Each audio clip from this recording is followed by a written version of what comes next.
በተደረገ የከተማ ማጥቃት የወረዳ አስተዳዳሪው ተገደለ።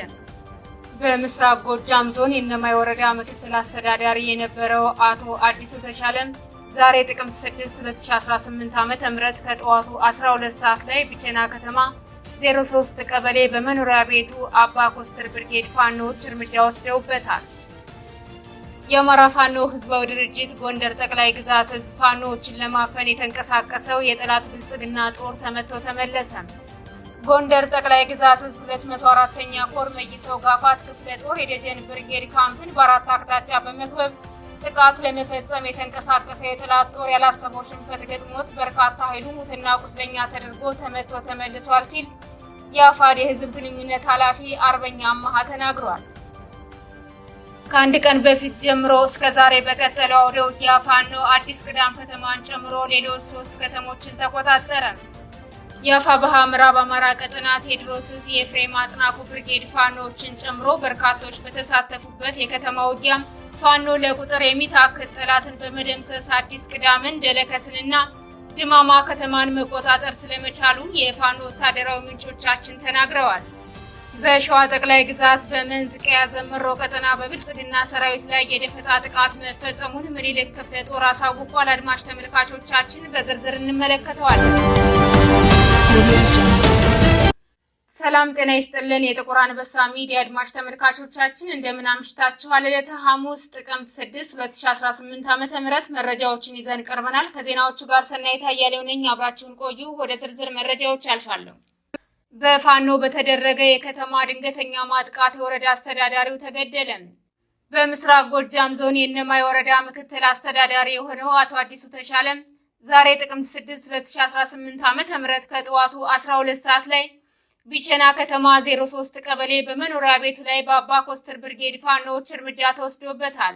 የእነማይ ወረዳ ምክትል አስተዳዳሪ የሆነው አቶ አዲሱ ተሻለም በመኖሪያ ቤቱ ድረስ ዘልቀው በገቡ ፋኖዎች ላይ መለስ ተሸኝቷል ሲሉ የመረጃ ምንጮቻችን ተናግረዋል። ይህ ግለሰብ ያገዛዙን ተልዕኮ በመቀበል በማህበረሰቡ ላይ በርካታ ግፎችን ሲፈጽምና ሲያስፈጽም የቆየ ስለመሆኑም የመረጃ ምንጮች አክለው ገልጸዋል። በመሆኑም ዛሬ ወደ ከተማዋ ዘልቀው የገቡት የፋኖ ኃይሎች የተጠና ኦፕሬሽን በመስራት እርምጃ ወስደውበታል። የአማራ ፋኖ ህዝባዊ ድርጅት ጎንደር ጠቅላይ ግዛት እዝ ፋኖዎችን ለማፈን የተንቀሳቀሰው የብልጽግና ጦር ተመቶ ተመለሰ። ጎንደር ጠቅላይ ግዛት እዝ 204ኛ ኮር መይሰው ጋፋት ክፍለ ጦር የደጀን ብርጌድ ካምፕን በአራት አቅጣጫ በመክበብ ጥቃት ለመፈጸም የተንቀሳቀሰው የጠላት ጦር ያላሰበው ሽንፈት ገጥሞት በርካታ ኃይሉ ሙትና ቁስለኛ ተደርጎበት ተመልሷል ሲል የአፋድ የህዝብ ግንኙነት ኃላፊ አርበኛ አማሃ ተናግሯል። በዚህም የፋኖ ኃይሎች የጠላትን እቅድ በማክሸፍ በርካቶችን በመደምሰስ 11 የሚደርሱትን በማቁሰል ከበባውን ሰብረው ወጥተዋል። በአውደ ውጊያው ከፍተኛ ሽንፈት ያጋጠመው ሰራዊቱ የእርሻ ስራ ላይ የነበሩ አርሶ አደሮች ላይ ጥቃት የፈጸመ ሲሆን በግለሰቦች መኖሪያ ቤት በመግባት ከፍተኛ ዝርፊያ ፈጽሟልም ተብሏል። ከአንድ ቀን በፊት ጀምሮ እስከ ዛሬ በቀጠለው አውደ ውጊያ ፋኖ አዲስ ቅዳምን ጨምሮ 3 ከተሞችን ተቆጣጠረ። የአማራ ፋኖ ብሔራዊ ኃይል ምዕራብ አማራ ቀጠና ቴዎድሮስ ዕዝ የኤፍሬም አጥናፉ ብርጌድ ፋኖዎችን ጨምሮ በርካቶች በተሳተፉበት የከተማ ውጊያ ፋኖ ለቁጥር የሚታክት ጠላትን በመደምሰስ አዲስ ቅዳም ደለከስና ድማማ ከተማን መቆጣጠር ስለመቻሉ የፋኖ ወታደራዊ ምንጮቻችን ተናግረዋል። በዚህ አውደ ውጊያ የኤፍሬም አጥናፉ ብርጌድ፣ ወንድማማቹ ብርጌድ እና የቢትወደድ መንገሻ ጀንበሬ ብርጌድ በጥምረት በመሆን 3 ከተሞችን በጋራ ተቆጣጥረዋል። በአውደ ውጊያው በርካታ ምሽጎች የተሰበሩ ሲሆን የጨበጣ ውጊያዎች ተካሂደዋል። በዚህ አውደ ውጊያ የጠላት ኃይል ሞርተር፣ ዲሽቃና ዙ23ን በመጠቀም በፋኖ ላይ ጥቃት ለመፈጸም ከፍተኛ ጥረት ያደረገ ቢሆንም ሳይሳካለት ቀርቷል።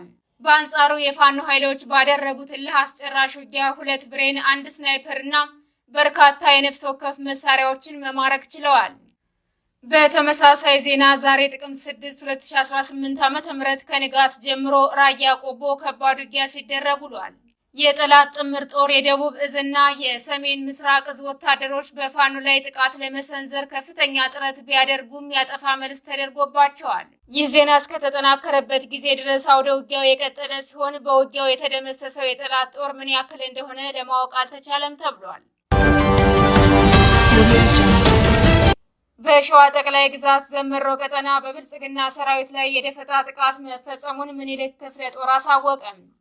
ዛሬ ጥቅምት 6 2018 ዓ.ም ከንጋቱ 11 ሰዓት ተኩል ላይ በአገዛዙ 112ኛ የአየር ወለድ ክፍለ ጦር ላይ ከዘመሮ ከተማ በቅርብ ርቀት በአምጃዬ ቀበሌ ልዩ ስሙ ጫት ውሃ በተባለ ቦታ የአማራ ፋኖ ህዝባዊ ድርጅት ሸዋ ጠቅላይ ግዛት እዝ የአጼ አምደ ጽዮን ኮር ምኒልክ ክፍለ ጦር ፋኖዎች ጥቃት አድርሰዋል። ጠላት መነሻውን ከዘመሮ ከተማ በማድረግ ወደ ዘረት በመንቀሳቀስ ላይ እያለ የጠላትን እቅድ ቀድሞ የደረሰው የአጼ አምደ ጽዮን ኮር አካል የሆነው ምኒልክ ክፍለ ጦር በአባት አርበኛ ሻለቃ በተፈጸመ የደፈጣ ጥቃት ከፍተኛ ጉዳት እንዲያስተናግድ አድርጎታል። ከፍተኛ ሽንፈት ያስተናገደው የብልጽግና ወንበር አስጠባቂ ሰራዊት ተጨማሪ ኃይል ከመሃል ሜዳ በማንቀሳቀሱም በደፈጣ የተጀመረው አውደ ውጊያ መደበኛ ሆኖ ስለመዋሉ ተጠቁሟል። በተመሳሳይ ዜና ከሸዋ ሳንወጣ የሸዋ ጠቅላይ ግዛት እዝ አካል የሆነው መሐመድ ቢሆኔ ኮር አስቴጎማ ተራራ ክፍለ ጦር በሸዋ ጠቅላይ ግዛት ይፋት አውራጃ በአንጾኪያ ጋምዛ ወረዳ በጠላት ላይ እርምጃ ወስዷል። ለተከታታይ 4 ቀናት ባስቆጠረው አውደ ውጊያ በይፋት አውራጃ አንጾኪያ ጋምዛ ወረዳ በመኮይ ከተማ ዙሪያ ባሉ ቀበሌዎች ከፍተኛ ተጋድሎ በማድረግ በጠላት ላይ ከፍተኛ ኪሳራ ማድረሱ ታውቋል። የተወደዳችሁና የተከበራችሁ አድማጭ ተመልካቾቻችን ለዛሬ ያዝንላችሁ መረጃዎች እነዚህን ይመስሉ ነበር። የዩቲዩብ ቻናላችንን ላይክ፣ ሼር፣ ሰብስክራይብ እንድታደርጉ በአክብሮት እንጠይቃለን።